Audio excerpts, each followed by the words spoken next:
course, there's sort of a deliberate mistake with the title of this tasting, really, because, you know, we've called this Southern Medoc, and yeah, you know, Margaux is in the Southern Medoc, but I'm not too sure that if I was a Pessac Leognan Grape producer or a Sauternes producer, I'd necessarily consider myself in the Medoc. So we're going to call this Southern Left Bank tasting, and sorry that it's been marketed incorrectly for the 6 weeks it's been up, but anyway, no one complained yet, and we've got some very nice wines for you this evening.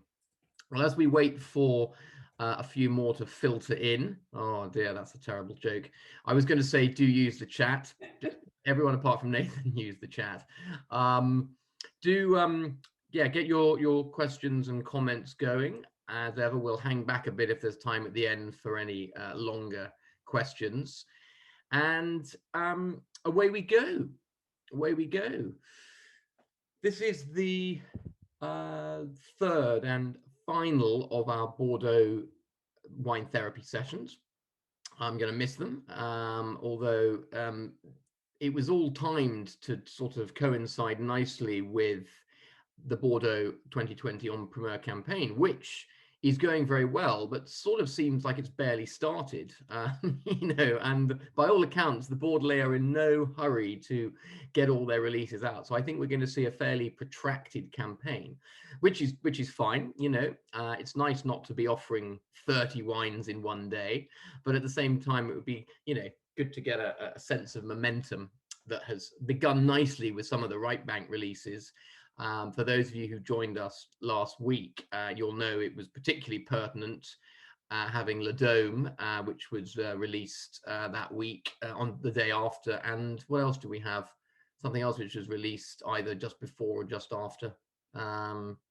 Anyway, good to see you all. Very Quatreguet. Very Quatreguet, of course. An absolute cracking wine this year. Really, really good. But in case you were getting the impression from the previous session that, you know, it's all about the right bank this year, it's all about Merlot, as I mentioned, it's more nuanced than that. And we have sent over the link to Colin Hayes' article in the Drinks Business about Bordeaux, which I think is really, really worth reading if you haven't had a chance to already. He's very enthusiastic about 2020, but quite nuanced about, you know, why it's good and where it's good, and also where it's not so good. And I think what's really interesting about the wines we're tasting this evening is there's some absolute crackers from the south of the left bank. So from Margaux. Traditionally, you see quite a lot of Merlot planted in the Margaux appellation. Similarly, of course, in Pessac Leognan and Grape, you tend to see a healthy percentage of Merlot, and they tend to do most successfully on these clay over limestone soils, but also sandstone as well. And sandstone will come into play a bit later on when we are talking about Haut specifically. But for now, let's start with our token white Bordeaux of the evening. And, you know, here's your fun dinner party factoid for the evening. Bordeaux is the second biggest vineyard holdings or plantings of Sauvignon Blanc in France after the Loire. Who knew? You know, we so often leap to the red wines of the region, and then possibly, as we will do this evening, finishing with Sauternes, we tend to dismiss white wines of Bordeaux. And Latour-Martillac was, before World War I, 75% of its production was white wine. And that was pretty typical for Bordeaux estates, particularly here in the real heartland of white production, which is the Grape region. Grape region so named because of the gravelly soils, the gravel-rich soils, which certainly make up a significant component of a number of the vineyards. But depending where those vineyards are, the gravel tends to be higher up on the plateau, and you get more clay, limestone, sandstone as you head towards the river. Latour-Martillac. The tower is one of the oldest in Bordeaux, dates back to at least the 1100s, and hence Latour. You know, Latour, if you weren't aware, means the tower. So Latour of Martillac, the plain of Martillac. And the estate has been in the Cressman family since the late 1800s. The Cressmans were yet another negociant family, and still around today. One interesting little bit in the history here, the 1929 Latour-Martillac was served to King George VI for his coronation. There we are. Yeah, that's a very good sort of quiz question to remember.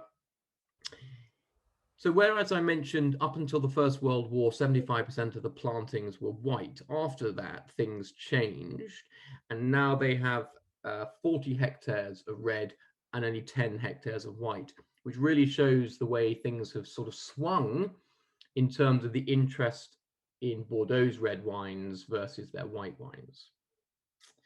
The reds are planted on the gravelly soils on the plateau, which tends to be the case, as I mentioned, whilst the whites are in the cooler clay and limestone soils by the Garonne River, which is good, but it also means they're the ones which tend to get walloped by the frosts. And, you know, they have been hit by the frosts in 2021 because, you know, where the water is, where the river is, can be a little more humid, especially in the early spring.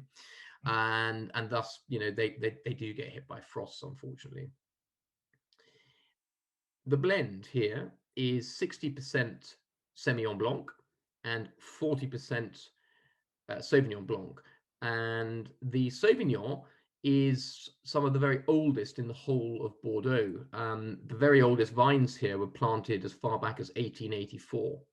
So, you know, it's a fairly modest wine in terms of its price point, but, you know, it's got great history, great soils, old vines. 2016 is a superb vintage, and it's a really delicious white Bordeaux, the sort of perfect aperitivo starter white, which nevertheless, if you prefer your wines a little more bedded in, a little kind of richer, waxier fruit, I think this will comfortably drink for another decade. But you'd have to be very patient, or just accidentally forget about a case or two that you've left in the cellar and then find it, because right now it's drinking beautifully and everything one would expect for a nice white Bordeaux from a good vintage. So any thoughts on white Bordeaux generally, or this wine? Do people drink a lot of white Bordeaux? Is it completely new to them? Do you like this one, etc.? Any comments at all? It's nice and light, isn't it? How would you compare this to the again, novice question, the classic sort of, you know, Puglia-Montreal white wine of Burgundy?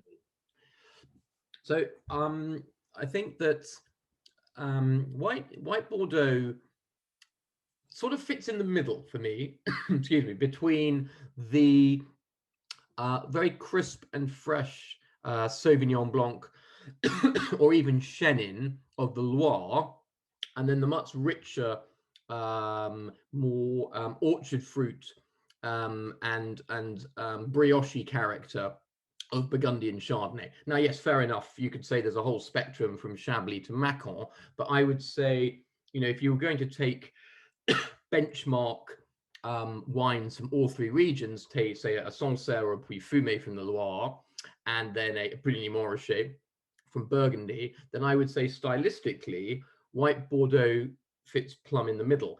Having said that, and Michael, you'll remember the Leonardian Blanc from Jonathan Malthus. Now that's a very, very different white Bordeaux. And, you know, you could do a fascinating, okay, actually mildly diverting white Bordeaux tasting where you compared and contrasted the different styles. And a wine like Jonathan's Leonardian, especially from a rich vintage like the 18, you know, is probably much closer to the bigger, waxier, richer style of a white Burgundy than it is to the Loire Sauvignon. So I'd say it's all within a spectrum, but I would put this, yeah, in the middle between the Loire and Burgundy. Very helpful. Sure. Aim to please, you know me. Mm. Any more? Oh, Emma, here we go. I really like white Bordeaux. Ooh, yeah. So, well, Emma, yeah, we're coming on to Smith Haut Defeat later, but not the red. Sorry, beg your pardon, not the white. Although you're absolutely right. I mean, Smith Haut Defeat Blanc is, well, I think you can make a very strong case it's the greatest white Bordeaux, frankly. I mean, you know, Haut is certainly up there, but even more expensive. Chevalier, which is coming out tomorrow, watch this space, is superb. But I can't think of a white Bordeaux which is so frequently pleasing and reaches just the highest levels. And yes, you're right, it has gone up in price, sadly. Still cheaper than Margaux's white or Haut Blanc. So, you know, but yeah. Anyway, we'll talk a bit more about Smith Haut Defeat when we come to it, because that's obviously going to be a bit of a highlight of this tasting. I think, Tom, the whites are seriously underrated. I'm you know, as you know, I'm not a huge Sauvignon Blanc fan in general, and I'd normally far rather drink Burgundy. But this style, particularly from Pessac Leognan, last year I got the Clarté from Haut, brilliant value for money, much cheaper than the Haut Blanc. And wines like this, Smith Haut Defeat Blanc, as Emma said, they're just absolutely wonderful wines, and give them 5 years. Yeah. And you don't have to wait 20 years for them. Yeah.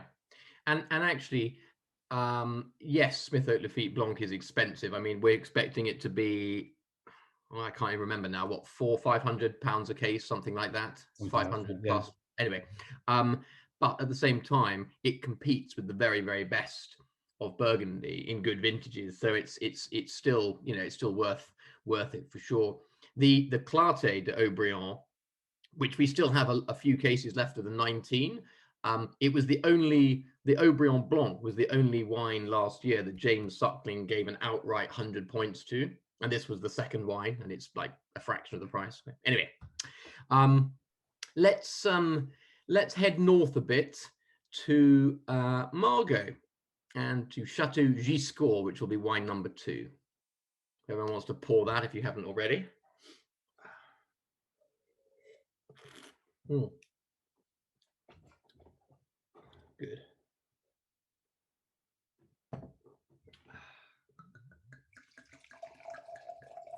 So we are now in the Medoc properly.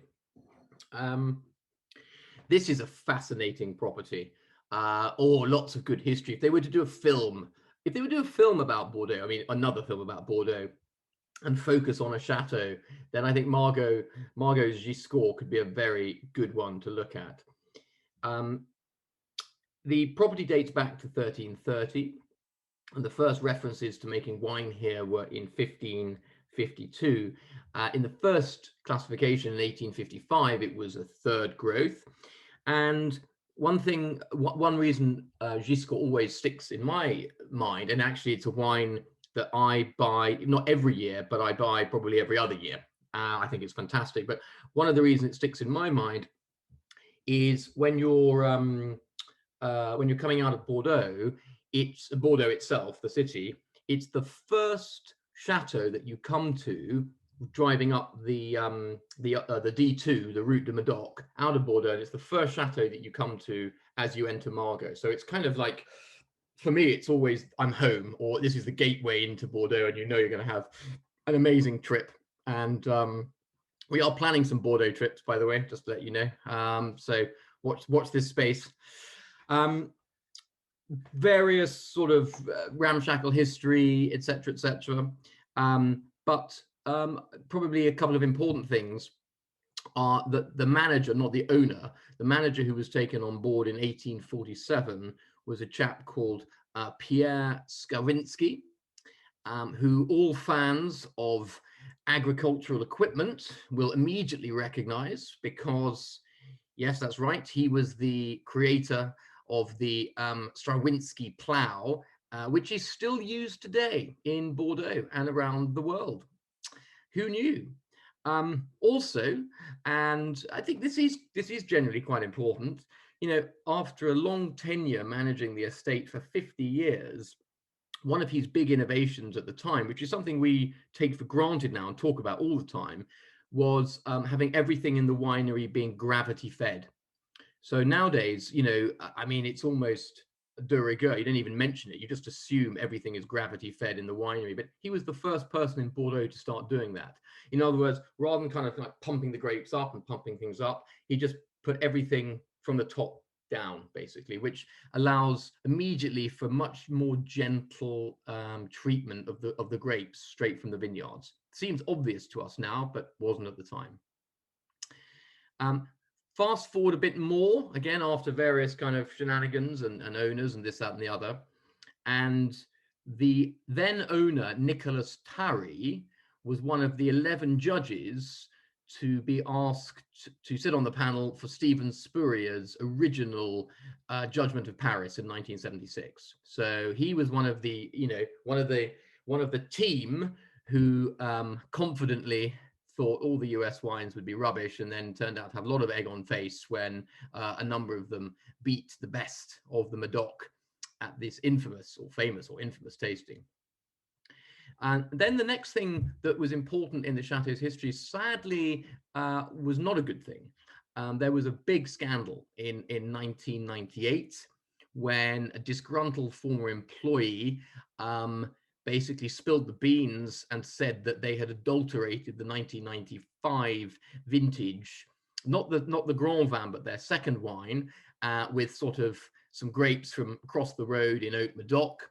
And not only that, but apparently they'd put in sort of milk and fruit acids and fruit juice, basically. So, you know, this was a pretty big scandal. And the then MD responded in a gloriously sort of Gallic way by saying, yeah, but everyone else does it. And needless to say, that didn't do the reputation of the Chateau an awful lot of good.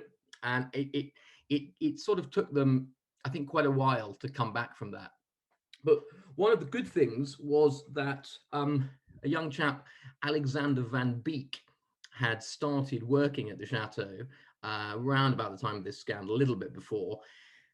And anyway, he went from being sort of working a harvest on the vineyard to ultimately becoming the general manager, and still is today. And he has massively rung in the changes. And now, I mean, Giscours is absolutely at the top of its game. Possibly helped even more so now by bringing on Wonder Boy consultant Thomas Duclos from the 2019 vintage onwards. You know, so Giscours is really on a roll. I think the 15 was the vintage which made me sort of really sit up and take notice, and I've got a few cases of 15 for sure. The 16 was incredible. Last year's 19 was amazing. And I think 20 is possibly, it certainly rivals the best of their vintages. It's got all sorts of good scores. We're looking well into the mid to high 90s here. Really fabulous wines. The vintage we have this evening, the 2011, 75% Cabernet Sauvignon, 20% Merlot, and 5% Petit Verdot. It's quite interesting because the 2020, which we'll be releasing, who knows, any day or any week now, is 56% Cabernet Sauvignon, 44% Merlot. Just goes to show, you know, this was the year they obviously felt that, you know, they needed to up the Merlot content because that was the sort of superior grape here. And they're able to do so because they've got the plantings. It does seem that they're no longer really using the Petit Verdot. That doesn't seem to appear in the blend in the last few vintages. But I think in the 11, it adds a nice bit of kind of spice and pepper alongside the blackberry and blackcurrant structure of the Cabernet and that richer, plummier softness of the Merlot. So, you know, the 11 is a beautiful, soft drinking vintage. It's beautiful claret now. I think it's slightly before the real renaissance of the Chateau, but I still think it's one of the better of the latter period of vintages. They are now moving towards biodynamic viticulture. 20% of the vines are treated biodynamically, and I think they're aiming to up that slowly but surely. So what do we think of Giscours? Mm-hmm. It's a lot spicier than a typical Bordeaux that you sell me, Tom. In a good way or a bad way? Not Come on, bad, you be honest. bad for me, but not bad for probably other people. Okay. It's a lot more evolved than I think any of the wines. I think it must be one of the oldest that we have tried in these tastings. And 11 is certainly a vintage where the fruit is definitely receding and more of the spice, earth characters are pushing through. More of this kind of secondary character. You know, it's I think 2011 was a light to medium weight vintage as well. So you don't have the same power and intensity as you get with sort of vintages like 15, 16, 18, 19 and 20 for that matter. Tom, I was about to say that. You've said it exactly. It's very Giscours, but it's slightly, and I get you, Michael, it's slightly spicy twist, but it's quite underpowered compared with the recent solar vintages. So it's got lovely smooth tannins and a spicy twist to it, but compared with the sort of more fruit forward and rumbustious recent vintages, it's a lot very drinkable, but not up there. This is a wine in a way. It's not to do 11 a disservice, but 11 is not a 5-star vintage like 20 and 19 and 18 and 16 and 15. It's a 3 to 4-star vintage at best. And one of the I keep thinking of it now since he said it last week was, for those of you who joined us for our Bordeaux summit, you might recall Nicolas Audebert's great comment when we were talking about climate change and the effect of a lot of sun and drought on the vines. And is it too much for Bordeaux? Bordeaux's are now at 14.5%. Often they're much bigger and much richer. And he said, with regard to having the sunshine to get very ripe fruit and everything, he said, what was it? It was it's better to put the brakes on a fast horse than try to speed up a slow donkey. So which is basically the way that Bordeaux is made now. Even in the last 5 years, the wines are just so much better and they're so much fuller.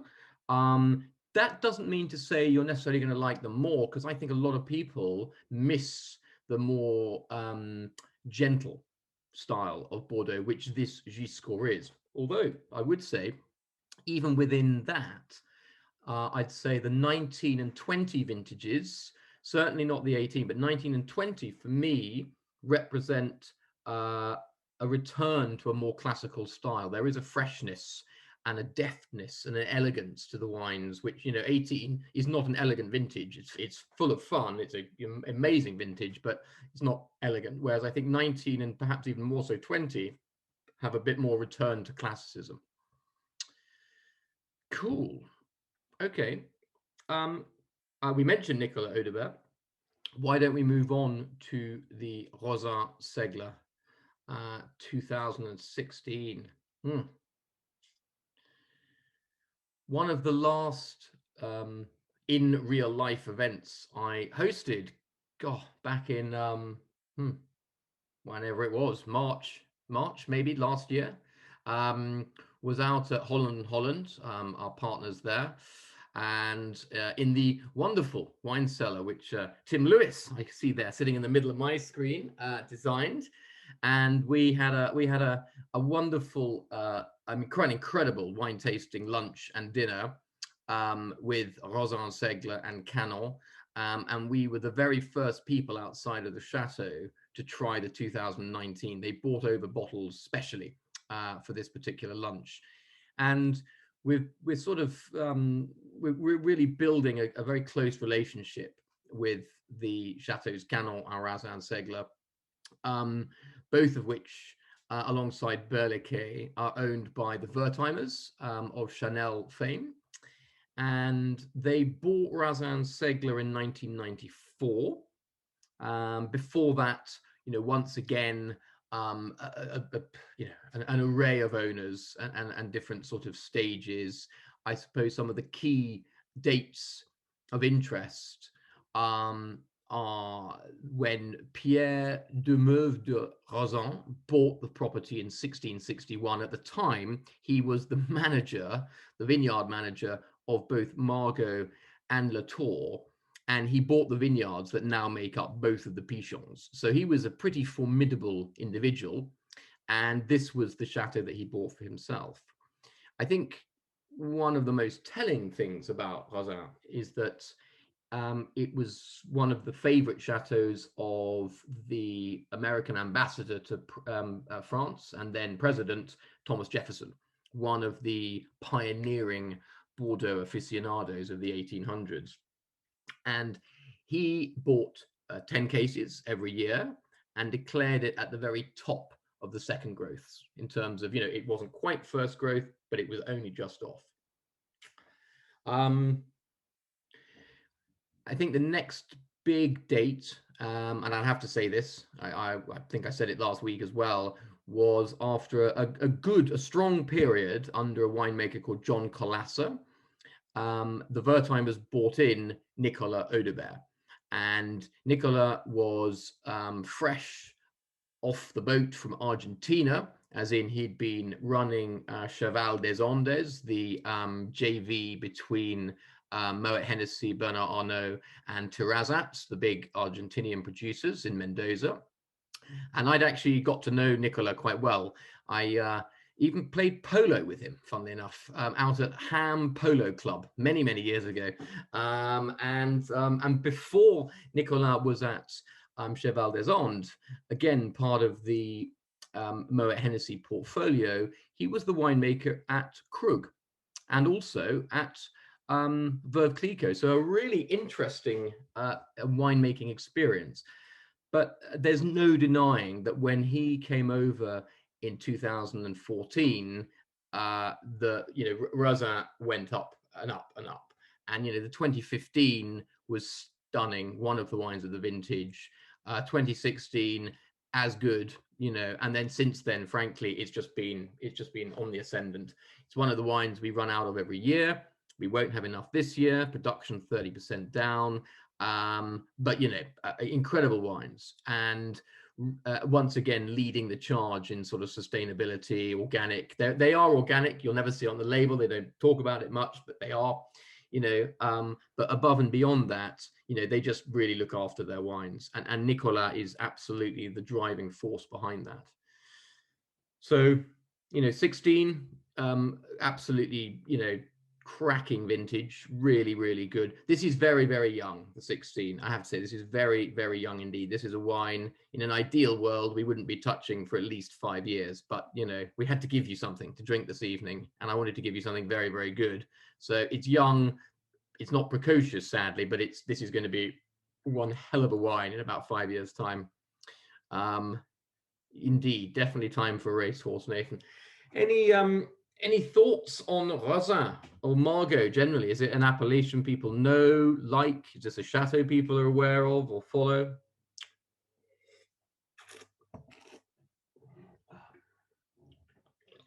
Mm.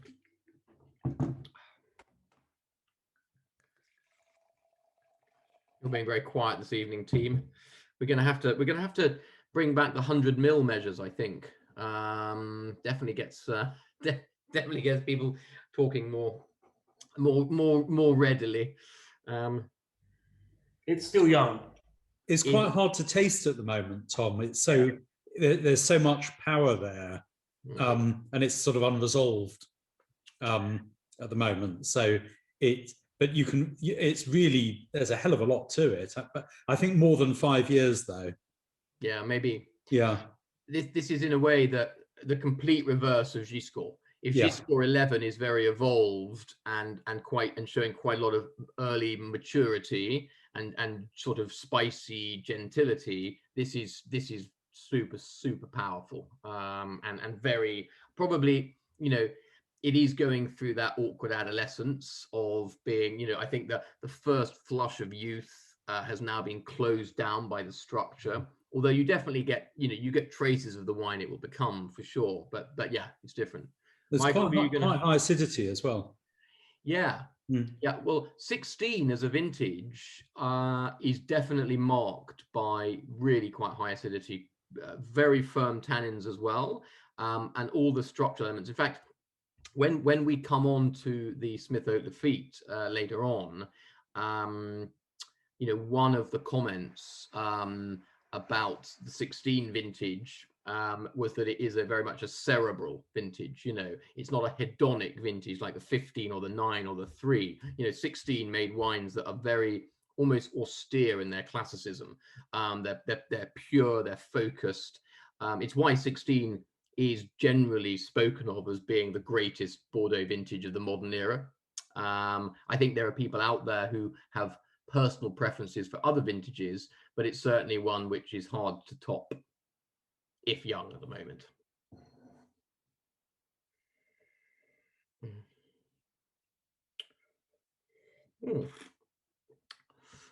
Tim, you were just saying that it's become very popular in recent years, had a good write-up since 2012. Yeah. It's funny because I think I would almost say before 14, I mean, forget 13, frankly, because everyone did, but before 14, it wasn't, I don't think it was a winery, an estate which featured on that many people's hit lists. And then since 15, it's just number one. I seem to recall that 2012 wasn't a great vintage, but Rauzan Segla did very well.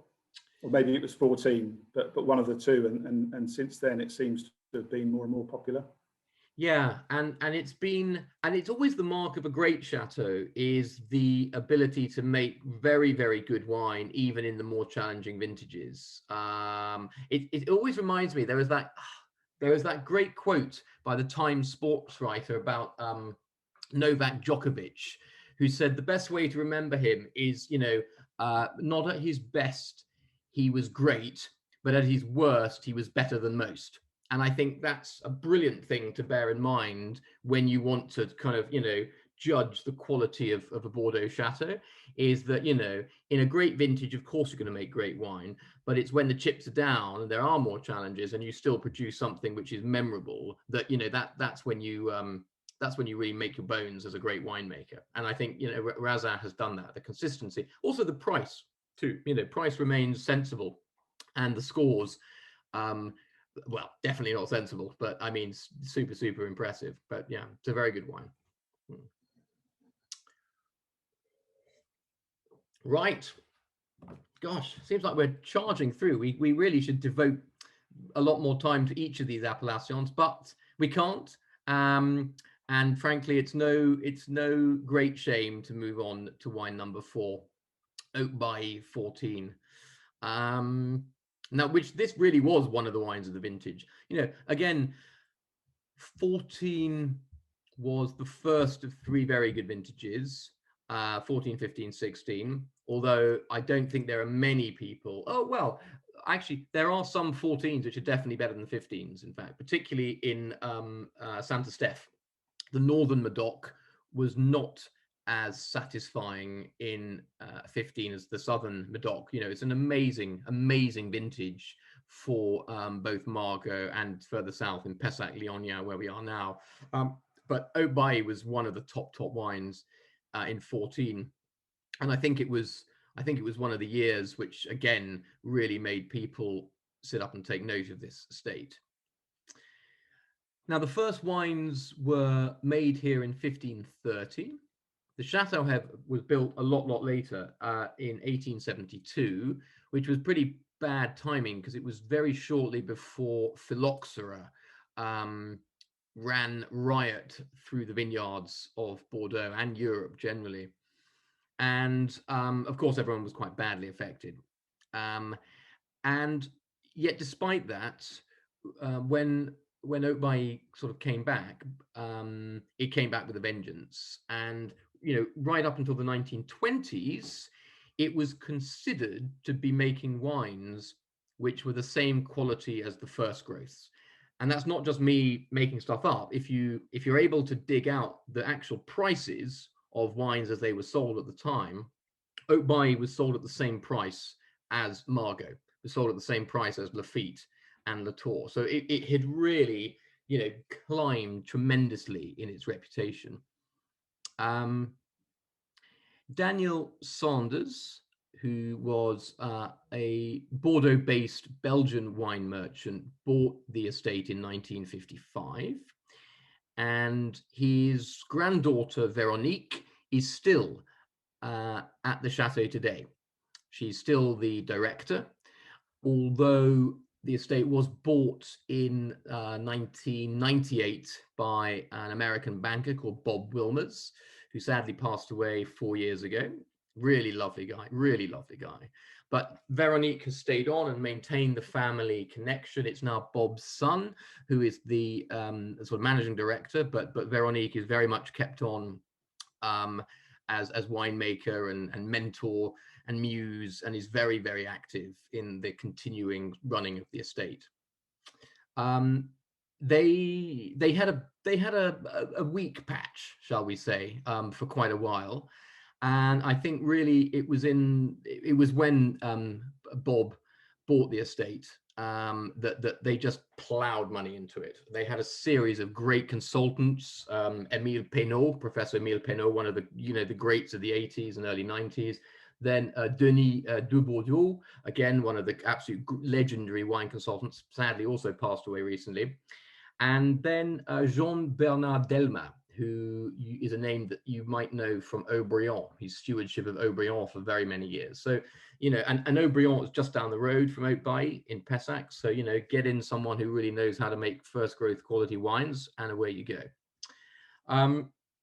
The most recent innovation is just this year, they completed a complete renovation of the barrel cellar. So that was just done a couple of months ago, and it's gorgeous. And the chateau itself is lovely. It's a pretty fascinating place to visit. I've been there a few times over the years. Last time I went, they're well known for their amazing chef. They have an amazing chef. It's a great place to go for lunch. It's not open as such, but if you ask and whatever, you can get. They've got an amazing chef, lovely kitchen. You're having a great lunch there. And what's interesting when you visit the chateau is that the vines that are just in front of the chateau are the very, very oldest on the estate, and it's almost like a field blend. They kind of know what's there, but it's super, super old. Some of these vines are 120 years old, and it's a mix of all 6 of the Bordeaux grape varieties. That was going to be my quiz question, by the way. What are the 6 recognized Bordeaux grape varieties? Fingers on the buzzer. You can answer it in chat. A double magnum of Lafite for the first person to get it all right. No, it's not true. Sorry, I have to quickly pull the shutters down on that one. Does that count? What? Google the answer while we keep chit-chatting. Yeah. Go on. Yep, go on, keep going. Get them in now. So, it's a really interesting estate, as I said. A, to look at, B, to eat at, C, to see those very, very old vines, field blend, outside the chateau itself. It's one large kind of contiguous vineyard block, and I think one of the interesting things that I certainly learned about it over the years is that it does have the gravel, clay over limestone soils, but this is where you might recall me mentioning right at the start the sandstone, which becomes quite important. So here, quite a lot of sandstone, and in that is a lot of decomposed fossils.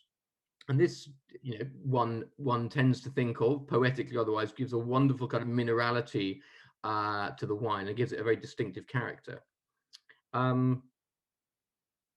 Here, the winemaking is fairly hands-off. They were one of the first to start pulling back on the new oak. They only used about 50 to 60%, and they have done for a while, which is good. The 2005 vintage is, I think, the year that most people started to sit up and take note of what the chateau was doing. It's a great vintage, very much in the 2016, 2014 mold, a more cerebral, or cerebral rather than hedonic vintage, and still very young today. And the 14 which we're drinking this evening, 66% Cabernet Sauvignon, 34% Merlot, which compares to the 2020, whose release we are eagerly anticipating, is 52% Cabernet, 42% Merlot, 3% Cabernet Franc, and 3% Petit Verdot. So slightly different mix. And once again, the quality, or rather, sorry, the quantity of the Merlot slightly elevated to reflect the opportunity with this vintage. Haut is a fantastic wine. I think it always stands out in tastings. It's interesting that I think, well, we always had a few loyal fans of Haut, and then in the last two vintages, all of a sudden interest just went crazy. And I think Haut was one of our most sold wines from 2019. And I think 2020 is absolutely on a par with it. And so do the critics. You know, I've not seen any scores which are much less than, 95 to 97, 96 to 98, or even beyond. So, it's going to be a cracker when it comes out. The price should be reasonable, we hope. And, if I'm honest, 2020 is a vintage which exceeds in quality the 2014. 2014 was a mid 90s rated wine, and very, very good it is too, and very well regarded. But I think the 2020 is going to be something special. Yes. So Emma, sorry, I kind of semi-answered your question before even seeing it. Yes, I have tasted the 2020. I think that the difference, like so many of the 2020s, is there's a freshness and a balance, and an intensity to the wine, but also it's a little bit more. It's interesting you're saying that the 2014 is really nice to drink now. I think that's great. It's 2014 can be a bit angular, can have a bit of edges. This one I think is showing very, very well now. I think the 2020 is just more nuanced, and it's more refined, and overall it's a better wine, truth be told. But it's great. If you like the 14, I can guarantee you'll love the 20. Put it that way. If you didn't like the 14, I'm sure you'll love the 20. But no, it's it's going to be one of the wines of the vintage, I'm sure, and at a pretty sensible price. Again, like Rauzan Segla, they do perform in in even sort of 3-star vintages. I wouldn't necessarily push the 2013 on anyone, but certainly they're always rewarding. From 2005 onwards, I've not drunk a disappointing Haut, and often it's one of those incredibly irritating wines which gets thrown at you as a blind tasting. Someone's like, oh good, Tom, here we go, blind tasting, here you go, try this. And I never get it, and I always think it's something a lot more elevated than it is, and it's Haut. I'm like, damn it. So there we go. You can never win at blind tasting if you're in the trade, because if you get it right, then everyone's like, well, that's your job, of course you should. And if you get it wrong, which frankly at least 50% of the time most of us do, then you look like an idiot. So there we go. That's a very good excuse for doing a lot more blind tasting or not doing any at all. But no, blind tasting is very important. Any more thoughts or comment on the Haut?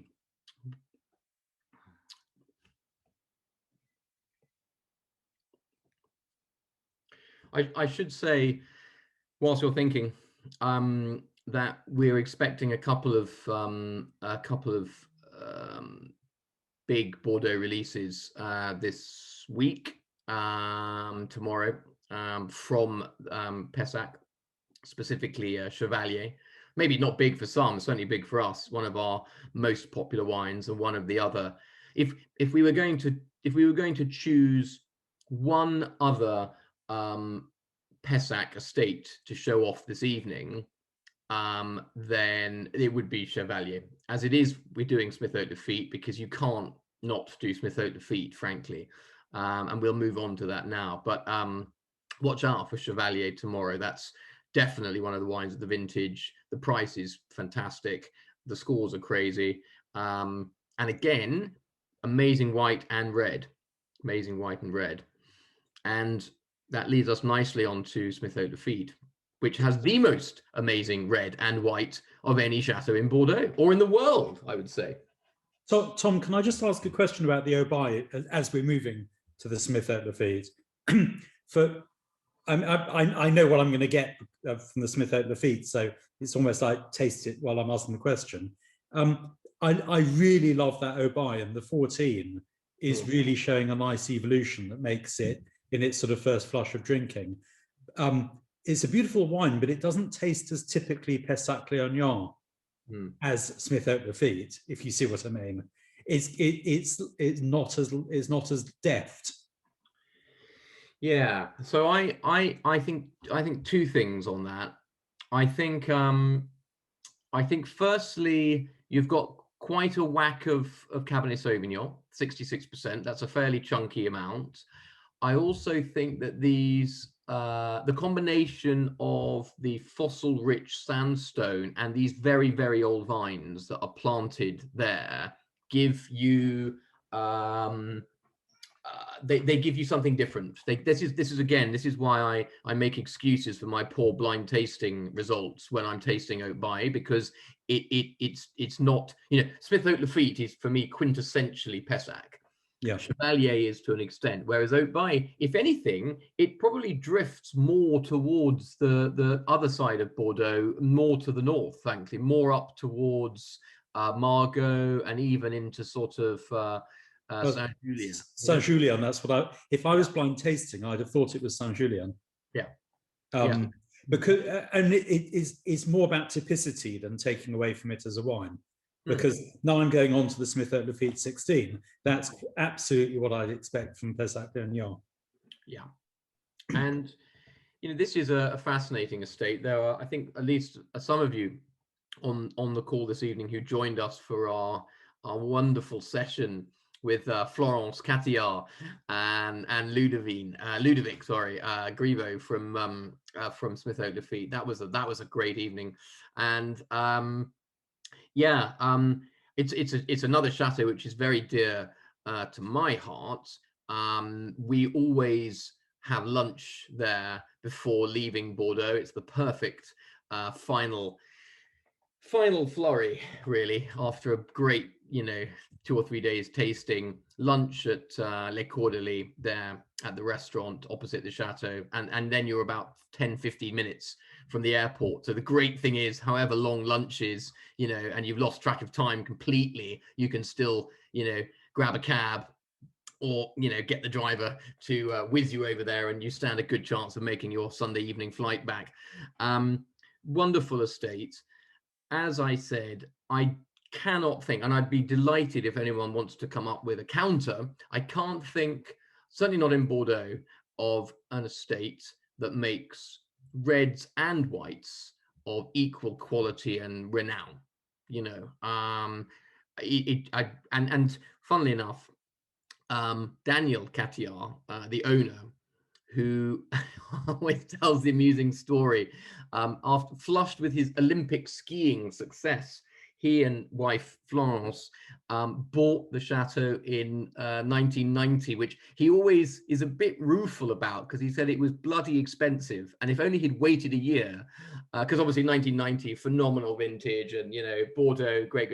91 came along, and a terrible vintage and the worst frosts ever. He said, God, if I'd waited 6 months, I could have picked it up for a hell of a lot cheaper than I did. So, but anyway, I think he's in a good place right now with the quality of the wine, and frankly, the as to Emma's point earlier, the slightly more elevated price point.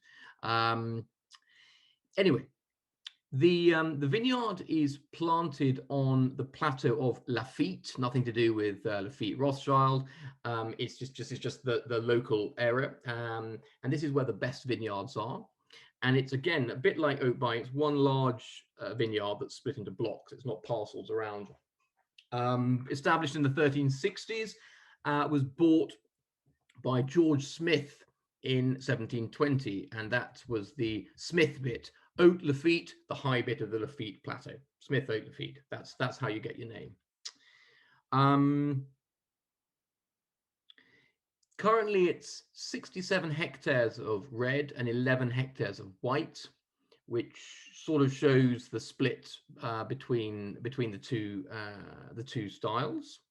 There have been organic since I think 2010. Might have to check that. And the 2016 was a 98-point rated wine from the Wine Advocate. Remains one of the benchmark vintages for the estate. Although I remember when we were trying it with Florence, she was saying, it's too cerebral. She likes the hedonic vintages. You know, she was saying, she was the one who said, I love 03 and 09 and 15 and 18. Whereas Ludovic was talking about the 16 and the 10 and the 5. And we were asking them about the 2020. And of course, this was April, I guess, March, April, and long, well before the campaign had started, and long before they got one of only 5 potentially perfect scores from both James Suckling and the Wine Advocate. So one of only 5 wines that the Wine Advocate have given a 98-100 point rating to. So, Smith Haut Lafitte is going to fly this year. It's going to fly. And it deserves to, because the wines are just getting better and better and better. They've not hit a bum note for as long as I can remember. Literally 14, 15, 16, 17 as well, 18, 19, 20 have all just been absolutely fantastic. In fact, there was a lovely quote from Florence when asked, what more could one possibly want from a wine? And the answer is another bottle. Yeah, so here's to that. Thoughts on the Smith Haut Lafitte? I'd be very intrigued by comparison to the Haut Bailly, what you think. Do you think it's more ready to drink? Again, is it more reticent like the previous 2016? What are your thoughts? Tom, this is really thin. Okay, right. Thin and what, reedy or light or green? Very light, green, yes, I'd agree. It's kind of fruit is muted, or there's a lot of acidity, herbal? Just not very much flavour, to be honest. Okay. So definitely going through a dumb phase thus far. For you, anyone concur with that? Anyone more impressed or less impressed? I don't get that at all. Very sweet fruit caramel, like not as ready as the other. Okay, interesting. So we've got very, very sweet on one side and very green on the other, and best of the lot in my view. Okay, so we've clearly got a range of opinions from the same bottle. Michael, what are you throwing in? So I'm not throwing in too much because I'm still learning. But so all these wines, right, are left bank, right, and they all of them are a lot less fruity than the right bank. Is that just chance of what you show me, or is that a thing? I would say, as a rule of thumb, right bank wines, Saint-Emilion, Pomerol, generally tend to be more hedonic in character, and that is because the dominance of Merlot. Merlot is the plush, plummy, rich grape. It's the grape which gives all the fruit, whereas Cabernet Sauvignon gives the structure. It gives the tannins, the acidity, more of the nuances. That having been said, of course, you have to take that a little bit with a pinch of salt. Yeah, it's a big you still get wines which are 100% Merlot, like Petrus, which have no shortage of tannins and structure. But I would say that the right bank will give you wines that are a little more supple, more kind of plummy, whereas the left bank generally, where you get a lot more Cabernet Sauvignon dominance, gives you more structure, more black currant character, more tannins, more graphite, more lead. So yeah, and they also, frankly, they do tend to take longer to soften and to show more generosity as a rule. The one that you've got in the post coming to me, that's all right bank, isn't it? Yeah, that's all right bank. Don't worry, you won't have to turn it. You won't have to turn the delivery man around when he gets there. Okay, I'm looking forward to that one. Okay, good. Okay, so a bit of a range of opinion here, but that's a good thing. Frankly, that's always a good thing. It's sometimes a shame in a tasting when everyone loves one wine and doesn't like another wine. Doesn't happen very often, does occasionally. So clearly shows plenty of room for different tastes this evening. But now let's finish with a first growth for 30 quid. There you go. Giraud. Yeah. Emma, just before we move on, the 2020 seems to get very good reviews. This, I'm assuming we're talking about the Smith Haut Lafitte. Yeah. Sorry, I can't see you because your camera's off. But anyway, I'm assuming that you were. Yes, absolutely. I was just saying it was one of the 5 98 to 100 point rated wines from the Wine Advocate, along with the first growth and wines which are 7 or 8 times the price. So it's definitely one of the top wines. Interestingly, it's being talked of as being the modern day 2016. So it's going to be impressive. This is lovely. This is like in a bowl. Yeah, I knew you'd like this one. Yeah, so this is the thing, Sauternes. I'm not gonna lie to you and say you must buy Sauternes en primeur because you'll make a killing by selling it, or you'll save a fortune by buying it now. Truth is, you could probably pick up a decent aged Sauternes for not a lot more, 20 to 25% more than you would have bought it on release a decade ago, something like that. But the point is, everyone likes a great sweet wine. You're not going to drink it all the time or every day, but as I keep saying, every dinner has to finish with something. And if you're going to finish, why not finish with a first growth for 30 quid, for Christ's sake? I mean, it's an obvious wine. How long is that going to taste like that for?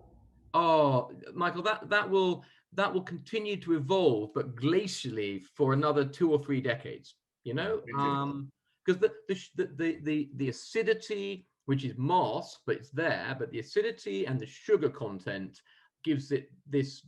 I mean, old Sauternes, forget red Bordeaux, forget Barolo or anything else. Old Sauternes lasts for longer than absolutely anything, with the exception of Madeira and possibly port. It lasts forever. And was really pleased to be able to find one for you this evening, which does have a bit of age. This is by no means old. This is at best, not even middle age, but this is beginning its drinking window. You're beginning to see what the fuss is about. So the chateau was, the name we associate it was the Giraud family, who sort of founded it in 1776. And the coat of arms on the bottle, the lovely kind of black coat of arms, or gold on black, is their coat of arms, and it's remained pretty much unchanged since the 1770s. And if you can see old bottles, it's quite fun when you put them next to each other. You'll see very, very little has changed on the label, at least. Again, lots of changes of this and people doing this and coming in and coming out, etc. I think it is important, first of all, to note that in 1855 it was classified a first growth. And what's interesting about Sauternes is that their prices remain crazily inexpensive by comparison to their quality. And not only the quality of the wine, but also the resources that have to go into making them. Remember, it takes the same amount of grapes to make a half bottle of Sauternes as it does to make basically a case of red wine, because you've got to pick the individual grapes, and they do what's called trees through the vineyard. They only pick the individual grapes that have suffered from noble rot and had most of the water content kind of sucked out of them, and that's what gives you this incredible concentration and richness. So incredibly labor intensive, incredibly labor intensive, very, very concentrated fruit. You need so many grapes to make a very small quantity of wine, and the prices remain crazy, first grade. Anyway, I guess things kind of got exciting, or more exciting, for Giraud in 2006 when a partnership of individuals bought the chateau, and it included two names which I want to highlight this evening. One of which is Olivier Bernard of Domaine du Chevalier, who is being released tomorrow. This is another of our favorite Pessac wines, and Stefan von Nieperg. So Baron Stefan von Nieperg, who has this wonderful portfolio of Saint-Emilions, Le Mondot, and Canon Gaffelier and Clos Lauratois, which we released today, and makes one of the top winemakers in Saint-Emilion, and also one of the absolute pioneers of organic and biodynamic viticulture. So they even registered their own official designation called bio-viticulture in 2010, which they said this is more than organic. We go far further than this. And 11, they received the AB status, which is the kind of biodynamic official classification. And they were the very first in Sauternes, and one of the very first on the whole of the left bank of Bordeaux. So, they've been pioneers from the start. It's largely driven by Stefan von Nieperg. And by the way, if you haven't had a chance to look, then the wines that we released today, the Le Mondot and the Canon Le Gaffelier, are absolutely stunning. Michael, definitely ones for you. Le Mondot in particular. Yeah, lots of Merlot, lots of points, bloody delicious. You can probably drink it in 2 years, frankly. Maybe 3. The other thing to note, they have a brilliant restaurant, a really good restaurant, which was opened in 2018, La Chapelle de Giraud, and it's pretty much the best in the Sauternes region. You're not spoiled for choice there, but this is just brilliant. So a fantastic place to go and eat as well. A couple of other things about the wine: 65% Semillon and 35% Sauvignon Blanc, which is a very high percentage for Sauternes, because you normally rely on the Semillon to give the real richness and weight, and then the Sauvignon gives a bit of acidity. And a lot of estates, prefer maybe 75, even 80% Sauvignon, Semillon, and a bit of Sauvignon just to kind of give it a bit of spark. But typically Giraud likes a slightly fresher style of Sauternes that isn't just sort of that kind of pineapple and creme caramel, tart tatin sort of character. And the 09 is fabulous. It's drinking beautifully now, but will certainly continue to age. What is interesting is if you like the 09, the 2020 is cut in a very similar mold. Everyone has commented on the fact that it is a slightly richer, waxier style of Giraud than one is used to. It's still got nice freshness and vivacity, but yeah, it's a beautiful kind of rich, waxy style at the same time. So buy some Giraud. Forget about it for 10 years. Buy it in half bottles. Buy it in magnums. Double magnums, fun. Double magnums of Sauternes.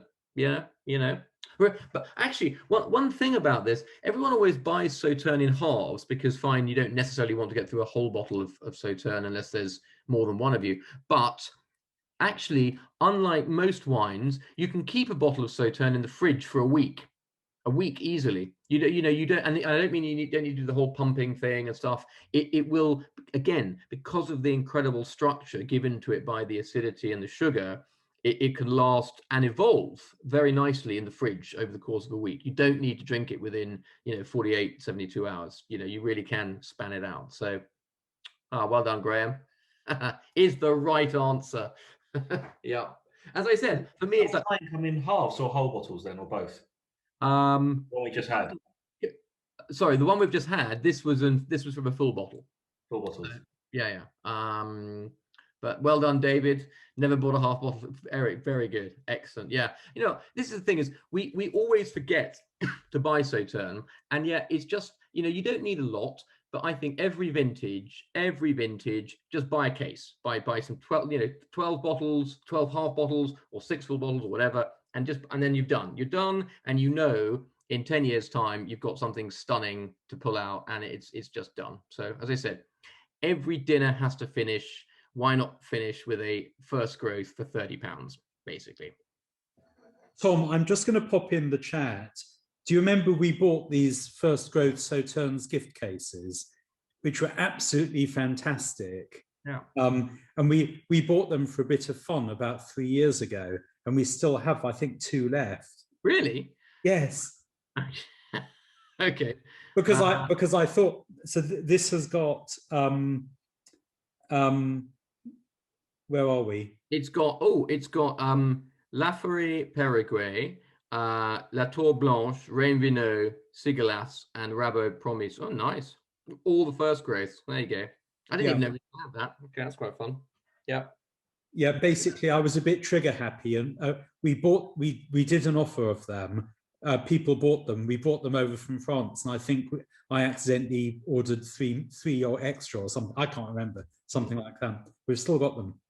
Okay, that's good. Well, that's my Christmas present sorted. Thanks, Nathan. It's very kind. Yeah, there you go. Nice. I think that was a hint, everybody.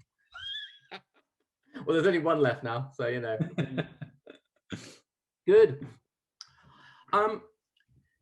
So, gosh, there we are. We've raced through our hour and a bit. Any comments on any of the wines, or particularly the last one, the Sauternes, or anything generally? Now's the time.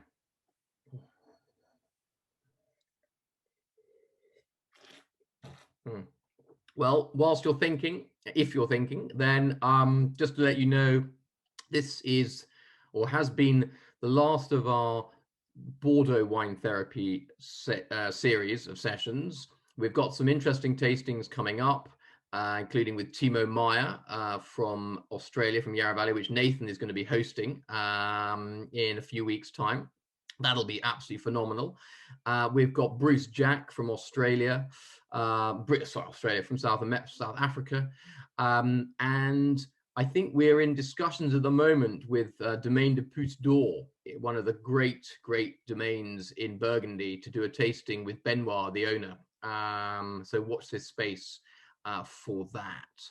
And Master Masgassac on the 8th of July, Tom. I don't think it's on the website yet, but we're going to do our first hybrid event, we hope, at 67 Pall Mall for those who want to attend in person, and for the same price with these vials on Zoom. Our first go at doing a hybrid event with the producers from the famous estate of Master Masgassac in the Languedoc. If you're not aware of Mas de Damas, it's known as the Latour of the Languedoc. They were literally the first pioneering estates in the Languedoc, and it now seems funny to think of great wine coming from there, but at the time there was nothing, and they are making incredible Bordeaux blends plus friends, I think we could say. So that'll be super exciting. I just did see a comment there from Antoine. The Giraud sec, I love it. Great value. It's one of the most popular restaurant whites in Bordeaux. There are some restaurants which only serve red and the Giraud sec. It's just a very, it's a very good value, very drinkable white, heavy on the Sauvignon. Well worth looking out for, everyone, when you're out and about, and you want, if you like that Latour-Martillac, but you want something which is possibly just a bit more intense and a bit fuller, then yeah, the Giraud is fabulous, really lovely.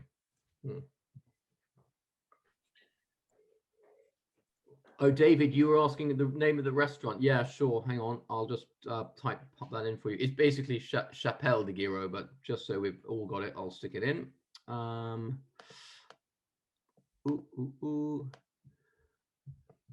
With Pierre Lascombe is the chef. There you go. Really good. Although, if I'm honest, the restaurant I love going to in Sauternes, especially after, you know, a surfeit of you know, incredibly rich food. I remember taking a group out to Château d'Yquem and in the morning, and then we went to a wonderful place, La Vigne de Sauternes, which is a proper hole in the wall kind of cafe. And, you know, you go in and it's where all the vineyard workers go for their lunch.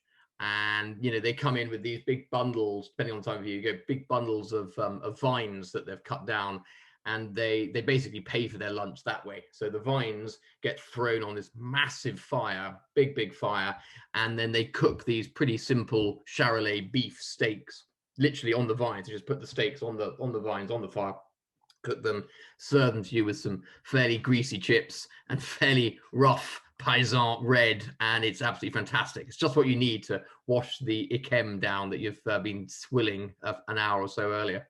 Yeah.